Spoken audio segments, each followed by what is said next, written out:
This is Colinterviews, the Ordinary Boys. Hi. Nice to meet you, You too? Right, and so this is your first tour since I think 2011, is it? The 2011 one doesn't really count because I just did it with like my flatmate and like a bunch of just weird people because I just like, had a bit of I had like a month off and I wanted to just do something fun. And it wasn't really sort of to do with the band or getting the band back together, it was more just like visiting myself. But it's really the first proper tour with the original lineup since about 2004. So I guess like 10 years since we've had like Charlie, who's the original drummer, and James together. And then we've got a new member, Louis. Welcome. Okay. He just did like a band that was like one of my favourite bands of that year. Well, I feel like I'm putting down by saying that, but like, we just really like him. And so I just was like, oh, in a dream world, it'd be really nice if he was in the band. And then I messaged him and he was like, oh, yeah, alright, why not? Yeah, I was really up for it. Because he just finished he just like stopped doing music under the moniker of his Spectrums, which is what This is the first real Ordinary Boys tour. yeah, it kind of is for a long time, and it's like, also we haven't really done much.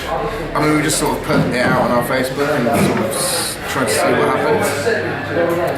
And it's been really, really good considering. So I think we're really excited about just doing some more, coming back on tour in like February, March next year and trying to do a proper one. Super excited. Brilliant. You released a new single titled Awkward, and Yes. the music video was all like sock puppets and all that. So how did that concept come about? I love puppets, I've always loved puppets. I really wanted to be a puppeteer. And I was actually, when I was a kid, I was in a Jim Henson production where I was the only human and everything else was puppets. Oh, which one then? It was called Mother Goose Stories. It was on Netflix for a bit to get down. But I just really love puppets. I don't know. So I just wanted to make some. So I made some and like got my friends to just make the video. We've done it all just like mates doing it for free. At the moment. It's been really good. Oh, brilliant. So does a new single mean there's a new album like on the way? Half finished now at this point. Yeah. And we just want to not release it till it's done really. We've just signed a deal in Japan and they want it out beginning of the summer, before the end of the summer. I think maybe they want it out in April. Yeah. So actually we do have to finish it. But Yeah, we've been really harsh on ourselves and making sure that the songs are, just the best that they can absolutely be. because the thing is, I thought like with the way the band is now, unless the album is absolutely brilliant, then no one's really gonna like be that bothered about it. But if we can make an album that's really, really good, then like hopefully we can get stuck into doing some proper touring. Speaking of albums, I consider it one of my all-time favorite albums, Brass Band, but you guys have you've never spoken like fondly of it really. I've never heard you like pick it up or anything like that. Yeah, I think it's a bit of a self-indulgent one, that album. I think I struggle with it. I listened to the first album and I'm like really can get really into it. But Brass Band is like, I think maybe other people seem to understand it more than I do now, because maybe I've just sort of moved on from where I was then, or who I was or something. And it's definitely lyrically, it's a bit too, I just feel like it's a bit clever for its own good. I don't know what it's like. I mean, it's good. It's like healthy to have to try and have a perspective of your own music beyond just kind of thinking you're the best ever. There's a couple of really weird moments in there, like some really weird songs, but I'm sure you're really glad that people. Yeah, I'm really happy that people love it, and like I'm sure one. My mother loves it. Really? Yeah, honestly. I'm sure one day I'll listen to it and I'll just get it again, but It's like family members. I mean, it's obviously your family and you love it, but not I mean you I had get really on bad with them all the toothache time. when we did it. It might colour your perception of it. I'm just wondering like your thoughts on your third album, How to Get Everything You Wanted in 10 Easy Steps, that's the title. Like in retrospect, it was released at like a time where like you were quite like hyped in the media and Yeah, I just sort of treated myself a little bit on that one. I just got into like production techniques and like electronics and stuff, and I was just sort of experimenting and made a weird album. But I do think that album's really good. I'm really proud of that album. I'm not sure how much it's like an Ordinary Boys album because I just sort of did it on my own. Any plans to like play songs from it live? What do you think? No, it doesn't work. It just doesn't work live. It's like I still think for all its flaws and like how weird it is and like how poppy it is. I think as a record, I do think it's really good, but it should have just been like my solo record or something. I shouldn't have put the Ordinary Boys label on it, maybe. Well, on every album you've done. And it had like 4 top 10 singles. Yeah, I mean, so like, there's so much goes through it. It's brilliant. So on like your albums, you've had cover versions, like you had Little Bitch and Music Love. So what comes the decision to like just put on a cover on an album full of originals? I don't know if it's always done that. I can't remember. Did we have one on the third album? I know, it's nice to do. It's like with the special, like we did specials cover on our first album, but the specials, like half their music is covers, and it's like, it's just, we play covers when we play live. It's like, we're just from, when we were always in punk bands, you'd always play like a ton of covers, you'd always play like, yeah, I don't know, it doesn't seem like a weird thing to me, but I know that some people, I think maybe it is just like a punk, it's more like a punk thing to do, and that's kind of where we come from as a band, but it's also just nice to, especially if you do a record that actually comes out like on a label, then you think like, maybe the specials are going to hear this, and then that's like really nice for us.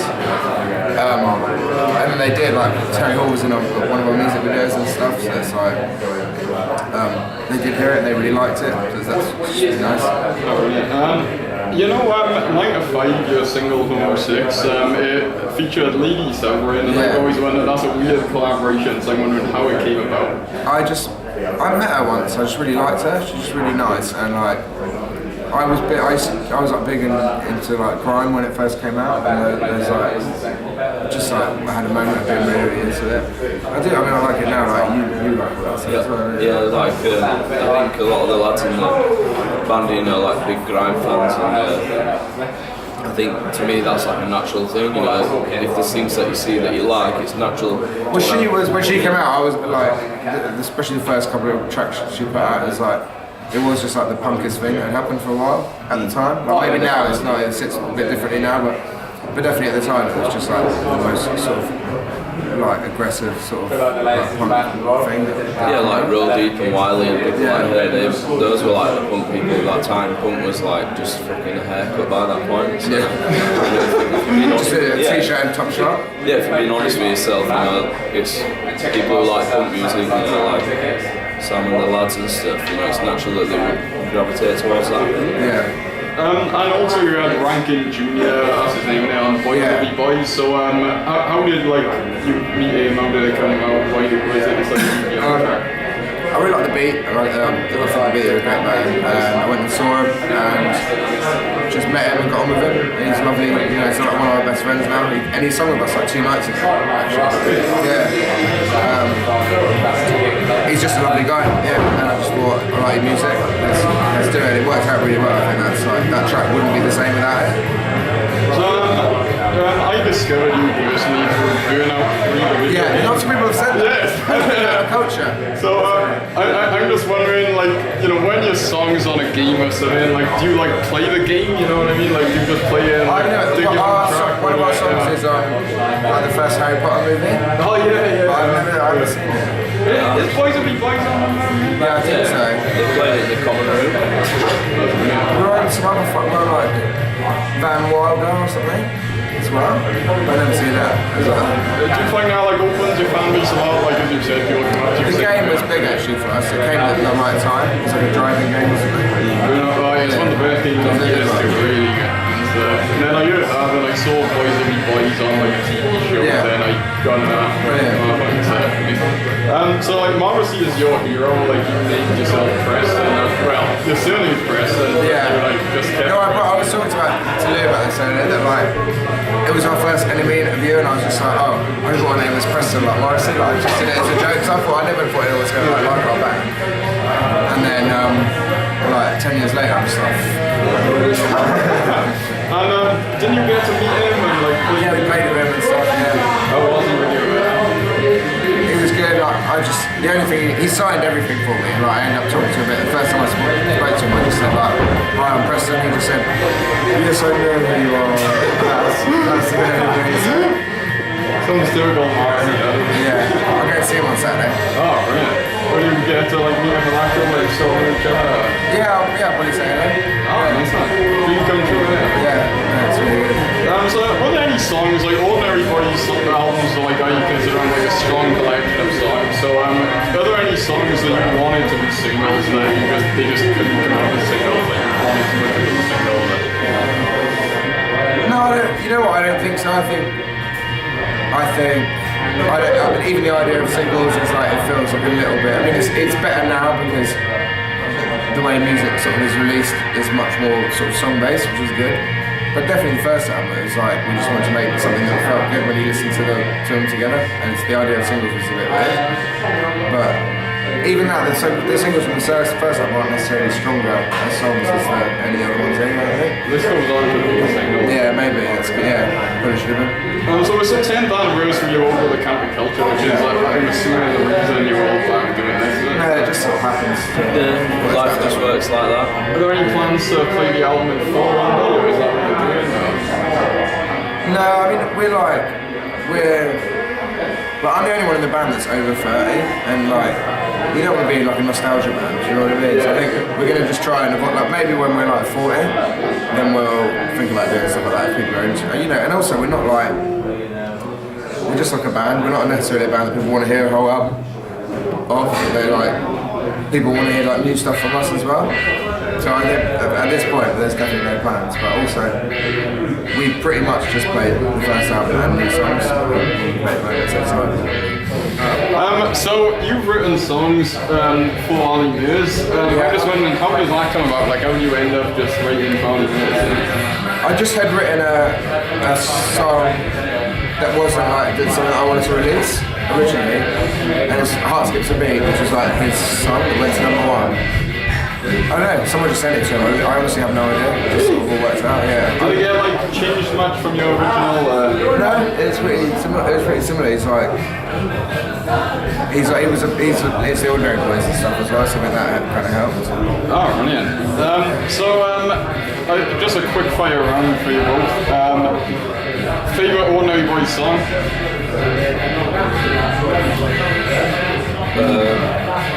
Mine's maybe Over the Counterculture. Yeah, mine's that as well, I think. That's a lot of people think of it.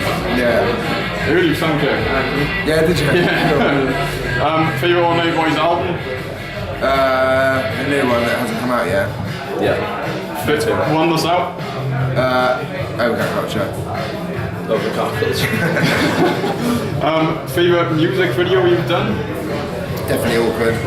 Definitely, yeah. Favorite concert you've ever played? We did one in Japan, like for 40,000 people, at a baseball stadium. What year was that? Maybe 05.